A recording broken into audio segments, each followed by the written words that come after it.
Komal, are we recording? Yeah. So good evening, everyone. So we have been joined by so many people right now. So there are approximately 32 people right now. So I'll first of all thank you, Dr. Lekha Chakraborty, ma'am, for joining us. It's been a pleasure to have you. I'll start with a brief introduction of Dr. Lekha Chakraborty. Dr. Chakraborty is a professor at NIPFP. She is also affiliated as a research associate with the Levy Economics Institute of Bard College, New York. She is the pioneer economist in institutionalizing gender budgeting in India, with Chief Economic Advisor, Minister of Finance, Government of India in 2004. Her areas of interest are macroeconomics of public finance, fiscal federalism, extractive sector economics, financing human development, and gender budget. She is recipient of Infosys Best PhD Thesis Award from Indian Institute of Science, Bangalore. She is the author of Fiscal Consolidation, Budget Deficits and Macroeconomy, which was published by Sage Publications. I believe it is in the second or the third volume right now and has been receiving a great response. So I've personally gone through the book and it is a must read. I would recommend it for everyone. This book has received endorsement reviews from former RBI Governor, Professor Y.V. Reddy, and former IMF Executive Director, Fiscal Affairs, Professor Vito Tanzi.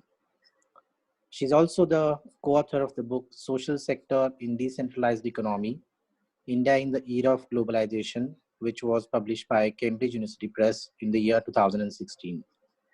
Dr. Chakraborty has worked for the IMF, World Bank, the UNESCAP, the UNDP and the UN Women, and the Commonwealth Secretariat on short stints at various occasions. Her work experience on macro-fiscal policy and human development spans across 7 countries, including Sweden, Canada, Morocco, the Philippines, South Africa, Sri Lanka, and Mexico, and more frequently in Asia's Pacific region. Dr. Chakraborty was twice an awardee of Shastri Indo-Canada program from Department of Foreign Affairs and Trade, Government of Canada. She was visiting professor at American University at Washington, D.C., Uppsala University at Sweden, Carleton University, Canada, and University of Utah, US on gender, macroeconomics, and international trade courses. She has received a PhD in economics in the year 2004 from the Center for Development Studies, Jawaharlal Nehru University, where she was also associate professor for 1 year in the year 2007 and 8. Dr. Chakraborty has papers in national and international journals. She is a columnist in the Financial Express and also in Business Line, Hindustan Times, and Scroll. She has featured on various national television channels like CNBC, ANI, DD News, Air World Air Service, and Rajya Sabha on various occasions. So it is a great pleasure to having you, ma'am. So I request you to start with the session. Thank you. Thank you, Professor Sandeep. It's my privilege to be with CASPR to deliver the talk on fiscal policy in the times of this pandemic. And thank you so much for carrying me for this important deliberation. And to start with, this macroeconomic uncertainty we face is very different from the other macroeconomic uncertainties we faced so far. Here, predominantly, it's about the economics of public health and how it is interlinked with the other realms of economic development. So here, the public policy makers or the macroeconomic policy makers cannot take a decision in isolation from the public health experts. So the economists are in constant touch. Am I audible, Professor Sandeep? Yeah, you're audible. It's going well? Yeah, thank you. It's going pretty well. Thank you. Yeah. Okay. So we need to. For a yeah, second. sure. Yeah. In case if anybody who is a participant is not getting the voice, can you please text us below in the chat box so that we can understand you. Right now, all of you have been muted so that we can have uninterrupted comment by Dr. Chakraborty. So in case anybody's facing problems, so you can just put it in the chat box. We can start now. Okay. Yeah.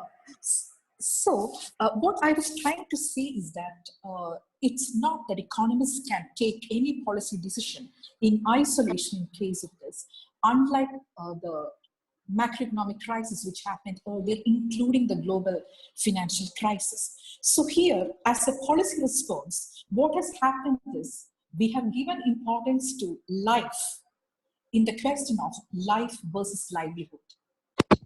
But to me, this policy sequencing is very costly. So this is the first thing or the punch I want to, flag.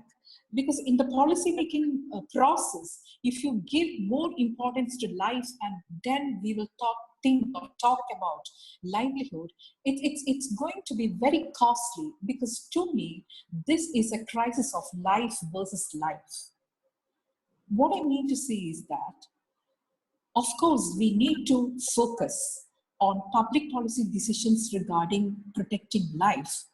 But at the same time, in the process of a policy decision of lockdown for 21 days, and now it is extended also, in this process, what has happened to the daily wage earners, what has happened to the intra-state migrant laborers, and this humanitarian crisis, unless we addressed, it's not because of virus, but it's because of starvation, we may have to face deaths. So this reality is the first thing as a policy maker or as a fiscal policy response I would like to flag. Second, so far we have announced, which is just around 1% of GDP, the package was partial, but unless we go for aggressive testing and the subsequent process of isolation and quarantine very meticulously or very rigorously, this 21 days preparation and the lockdown per se is not going to help us. Because unless we go for this aggressive testing, we will not be able to know even what's the situation or whether there will be a second wave once we start opening up or once we push forward our exit strategy. This is the point number 2, which I would like to flag. Because India is not even near the ballpark when it comes to the aggressive testing strategy. And as a policy, the fiscal policy makers have floated 12 points, and it comes to around 1% of GDP. And when it is compared to the other countries, I think we are very stringent in terms of what we have announced as a fiscal policy package.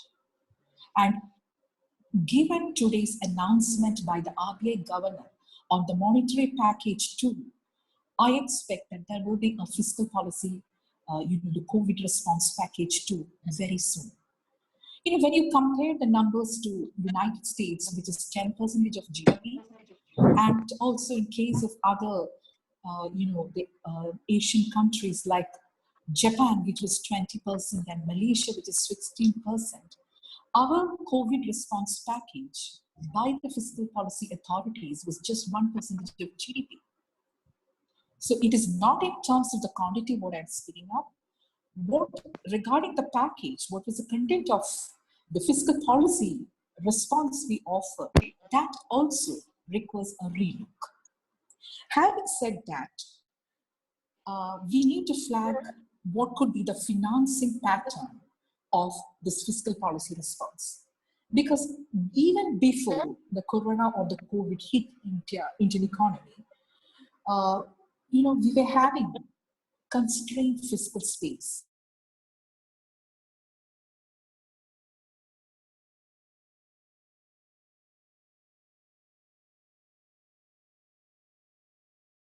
To me, the question of fiscal space, it's irrelevant when it comes to the financing pattern of this fiscal deficit. Because we cannot say right now that we have constrained fiscal space unless we go IMF or unless we go through the lending operations by the multilateral organizations. We don't have a fiscal policy space to respond to this crisis. This could be a sorry state of affairs if we are coming up with this kind of an inference. Second, I could also sense that there is a kind of retrenchment or a second wave of fiscal austerity measures that's happening across the globe as a policy response to the COVID. This is equally dangerous. Right now, to me, retrenchment, severance package, or the fiscal austerity measures is not the right kind of the fiscal policy response. Rather, to me, go ahead with the front loading. Go ahead with forgetting the debt and deficit for a moment. I'm not talking about the fiscal profligacy part, which is going to be open forever, but we should always have an excessive deficit procedure after this process is over. But we have to ring fence and just forget about the debt and deficit for time being. If I tell my point a little more technically, we have fiscal rules on board and FRBM, the Fiscal Responsibility and Budget Management on board. And many of the states have over-adjusted and fiscally disciplined at the cost of capital formation in the country. It has affected economic growth in the long term. Right now, at least right now, if we forget about this fiscal deficit, or if we think that the fiscal deficit is not that bad in this context, and go ahead with little bit of relaxation in the threshold ratio of this 3% of GDP, and give flexibility to the center and the state. Center, of course, they have the escape clause, but mainly to the subnational governments, then that would have been a great fiscal policy response. And I'm waiting for such kind of announcements rather than an announcement regarding retrenchment or a fiscal austerity second wave and such kind of measures. And also, I heard about the expenditure reprioritization as a fiscal policy response.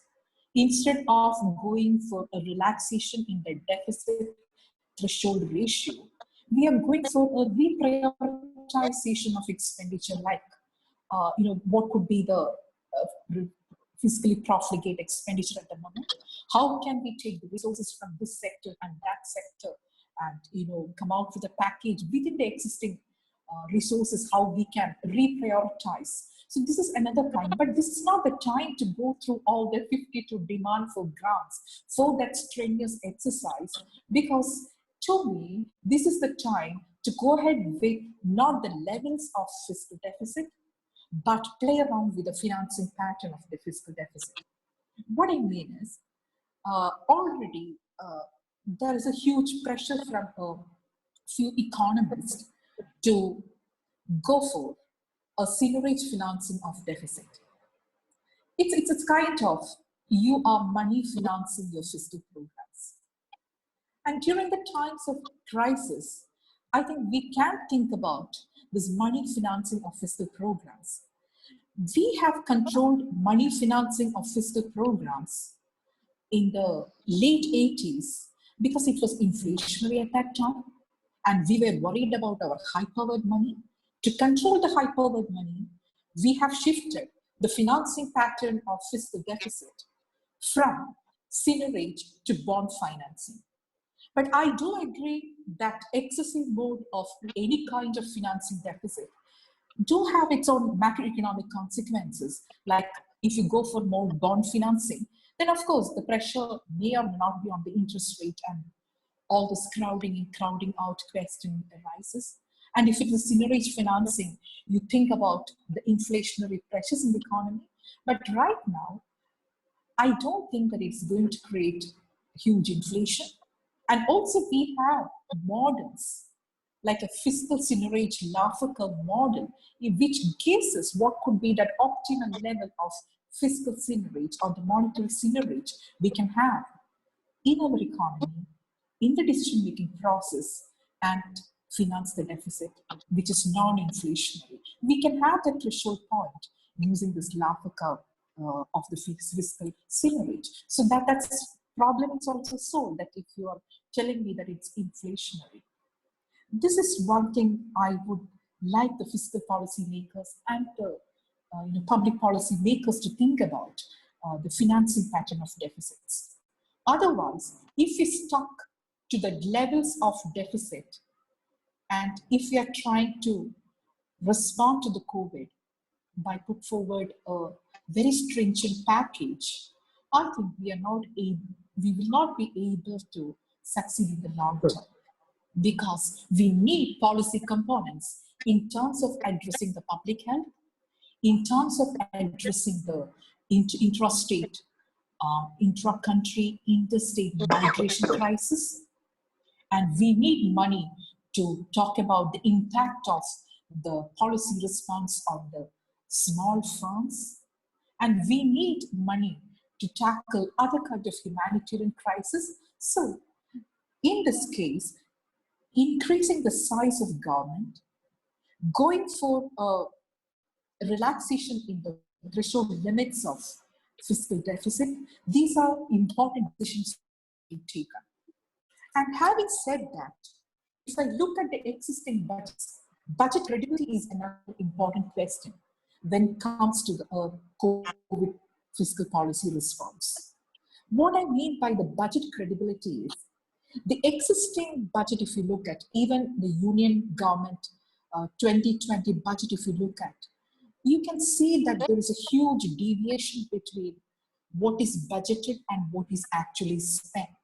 So this deviation we call as fiscal marksmanship, technically. So if the marksmanship is perfect, then there won't be any deviation between what's a budget estimate and your revised estimate and your actuals. And if you have the fiscal forecasting errors happening on either on the expenditure or on the tax or other revenue fiscal forecast, then you should ask a question: is it happening due to random, or is it happening due to any bias by the policymakers in doing their forecasting models? So that amount, what is budgeted and what is actual, this amount itself is so huge. And that unutilized or unspent amount itself is also so huge. So before we jump to talk about the outcomes and all, this fiscal marksmanship is also very important to understand the budget credibility or the budget transparency. Usually, fiscal council and institutional setup usually looks into such kind of issues of budget credibility. In our country, we don't have a fiscal council. Maybe this is the right time to think about an institutional body called fiscal council to look into the budget credibility. This is another point I would like to flag. Now comes the question of what should be the goal of the fiscal policy response. Are we trying to capture back economic growth which is lost in the process, or are we going to go ahead? It is like a growth of GDP plus agenda, because this is very crucial. In this crisis time, one of the main constraints of our policymakers to respond to the crisis is the paradigm in which we are functioning. Because to a policymaker, whether it is fiscal or monetary, if the ultimate goal is economic growth, nothing beyond growth, that itself, that framework itself is a constraint to respond in a holistic manner. What I'm trying to say is the commanding heights of Indian economy, if I say that it's a health sector, you may counter argue that it's a soft sector, it can never be. But these are the times which we have to rethink about what exactly is our policy goal. Is it economic growth? Is it GDP or beyond GDP? Because people cannot eat GDP. GDP per se cannot save lives. So we should have that adequate, judicious policy responses, the public policy responses in terms of health. And that is not it happened, because over and above, we emphasized on the economic growth. And right now, if I look into the narratives of what could be the exit policy strategy and what could be the policy response to the COVID, I think we are not going beyond economic growth. We are talking about how we can take the economic growth back to the track. And there is a fundamental flawed thinking in that, because we need to go beyond growth. This is one thing. Second, look at the macroeconomic framework of our country. Can you appreciate that there was a transition, there has been a transition happening from the what kind of discretion enjoyed by the policymakers now to certain rules. If you look at the monetary side, or if you look at the policymakers on the fiscal front, you can see that right now it's not the discretion, maybe a controlled discretion, or more correct if I say that it is based on rules-based framework things are working out. And this itself is a constraint to act flexibly to a crisis. See, in the case of monetary policy, we have now inflation targeting. Through the agreement between Government of India and RBI, in February 2016, we entered into a new monetary framework in which the RBI is mandated only to look into the price stability, nothing else. My question is, this itself is a constraint in the macroeconomic policy framework or not? And on the other hand, in the fiscal policy side, we have the fiscal rules. Of course, there are escape clauses to be invoked at the extraordinary circumstances, but this fiscal, the fiscal rules, and can you connect it to the European Union context? When they floated this fiscal rules, based on the Maastricht Treaty, the individual countries, they had only the fiscal policy as the policy parameter which they can function, because the monetary policy was exogenous. So in such a situation, when the crisis, whether it is recession or whether it is a public health induced recession, the flexibility in which a country can respond to is very limited. So the same thing is happening to the Indian context, though our 3% has not come from the Maastricht Treaty, but this kind of stringent fiscal rules, that framework, it's a constraint to respond effectively when it comes to a crisis. So this is something which we need to rethink. And at the central government level, we have the escape clause. We invoked it recently. But at the subnational government level, for the states, what could be the flexible thing in which they can just have a relief about their public debt and deficits and go ahead with whatever it takes to respond to this crisis? So that's a policy which we need to think. And this kind of thought process is happening globally. And I read in Oliver Blanchard's paper recently that in the low interest rate regime, I think we can go a little bit, flexible or lenient about a very strict kind of a deficit threshold for a country. So this is the kind of policy rethinking which we require in the Indian economy to respond to the crisis. And today we have the second package, the monetary policy 2 package, as a called COVID response package.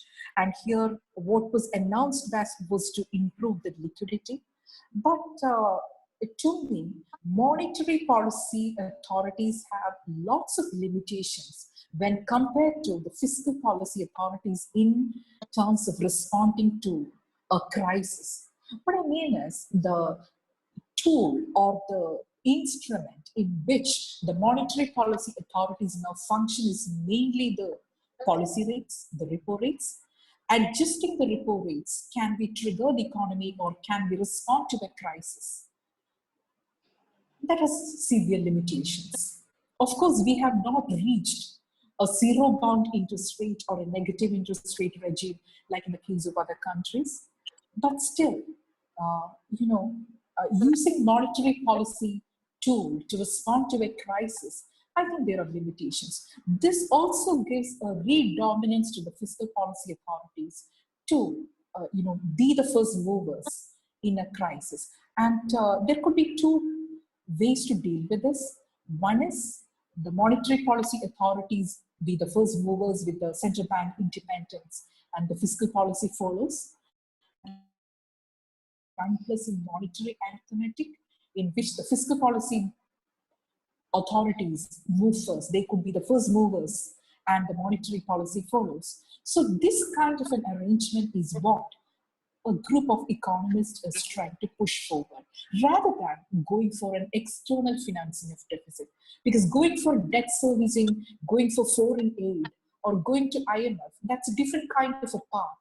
When we have the liberty or the flexibility to go back and, you know, to have a monetary financing of fiscal programs or a separate financing of fiscal programs, as we don't get that high pressure on the high powered money or reserve money at this point of time.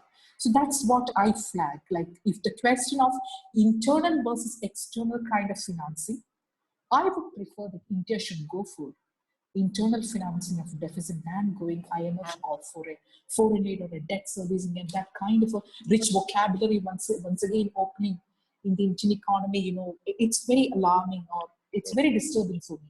This is another thing which I would like to flag. Now comes the question of fiscal decentralization. We cannot take a policy decision or a fiscal policy stimulus or a fiscal policy COVID response confined to the national level, or we cannot do a one-size-fits-all policies designed at the national level. We have to give adequate respect to the subnational governments, and in a federal setup, how we can function is very important in this context. And here, it's not only the legal fiat that is in question. We need to look into the fiscal fiat that is in the question. We also need to look into the constitutional and the legal fiats. What I mean is that this lockdown was imposed by invoking the Section 6.2 of Disaster Management Act. That's the way we invoke the lockdown. And if you look at the constitutional assignments, what is the function or the assignment of center and state when they respond to a public health crisis, that's very important to see right now. And I think it's a section 2 of 18. Just let me have a look at it.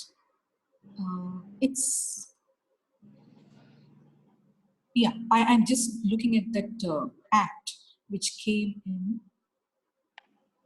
Just a moment.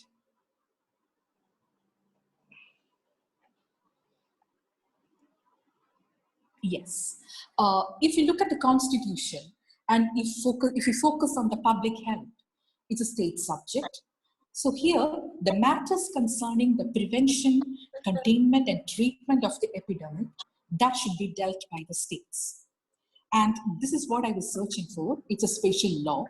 It's Epidemic Diseases Act 1897. As per the section 2 of this act, the state government can take the special measures with regard to the lockdown, quarantine, and the restrictions on mobility. And the center government is here to regulate and restrict the international border, the travel, ports of entry.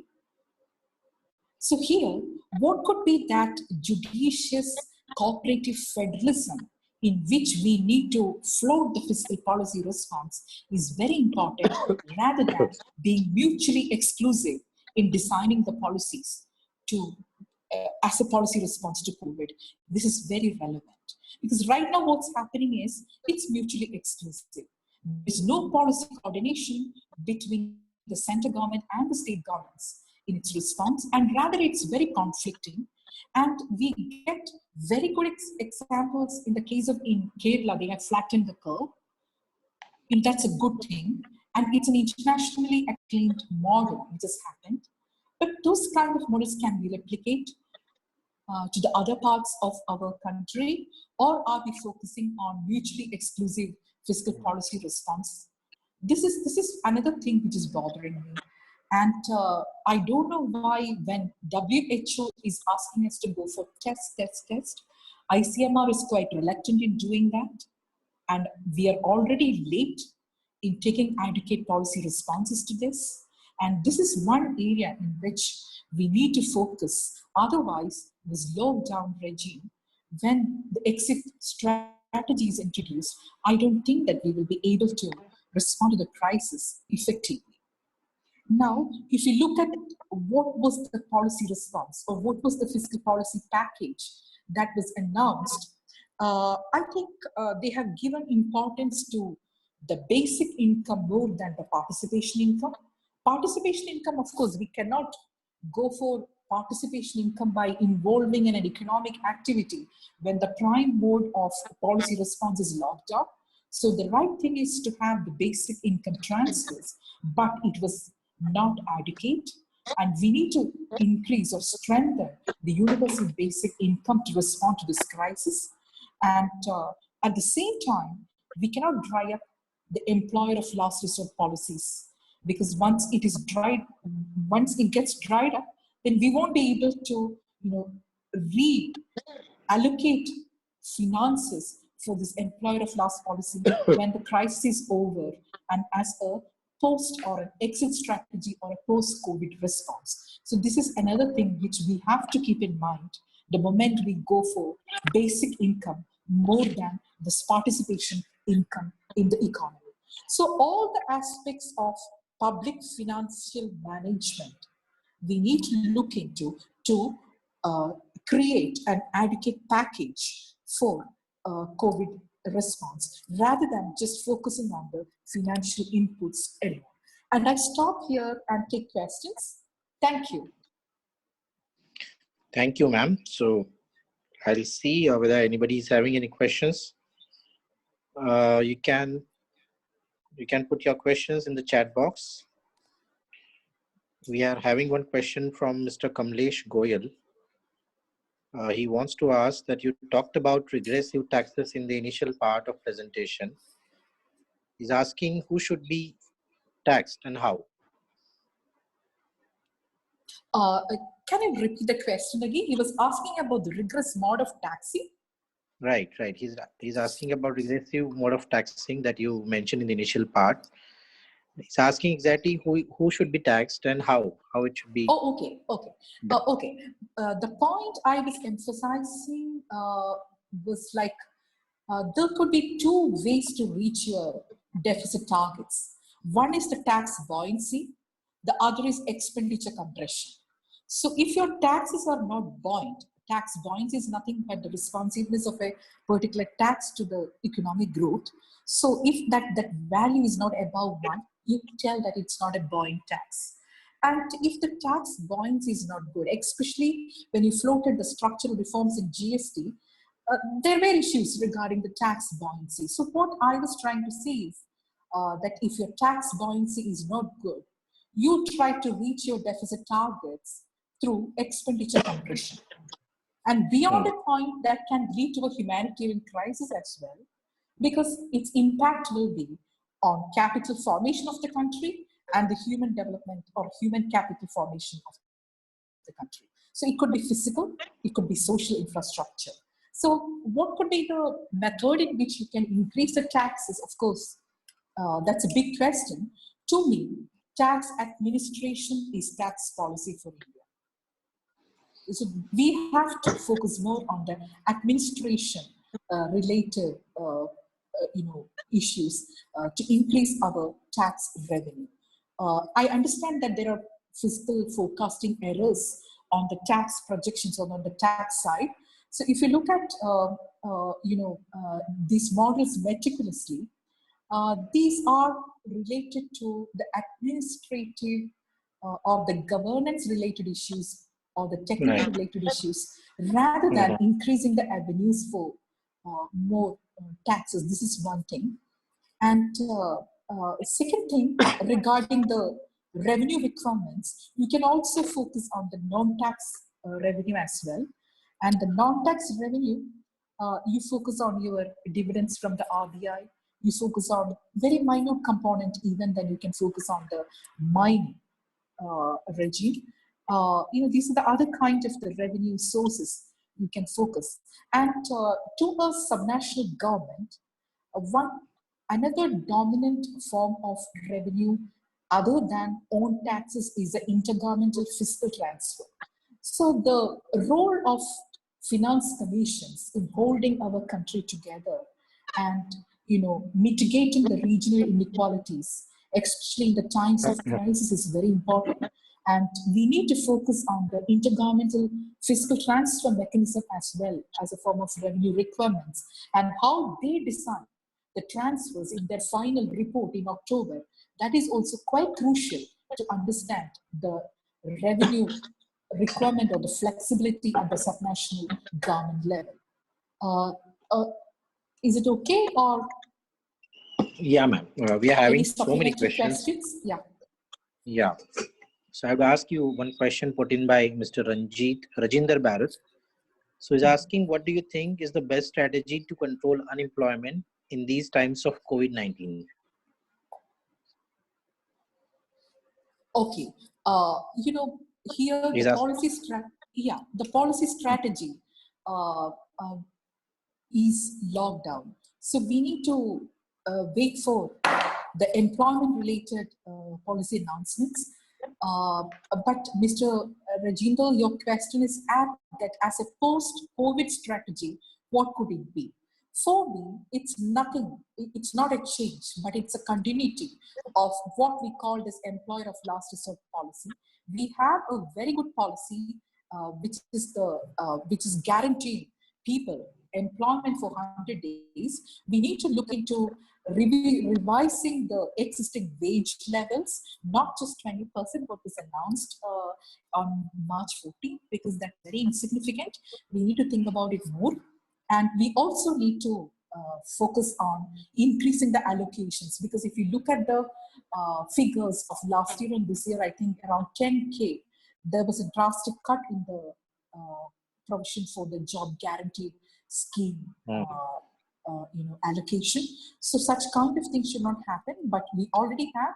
We need not focus on designing a new employment strategy, because this employer of last resort policy we have already designed and it's going quite well. Of course, there are state differentials in that in terms of people responding to it, but those kind of implementation issues is different. But as a policy, as a good, thought process, as a policy package, we already have a good employment guarantee scheme in our country. Is that Mr. Rajender's question? Any supplementary questions from you? Rajinder, you may type in if you have having any supplementary questions regarding this. No, he's not having. I think he's been answered sufficiently. Sure. Yeah. So before we just take on further questions, we actually are having many.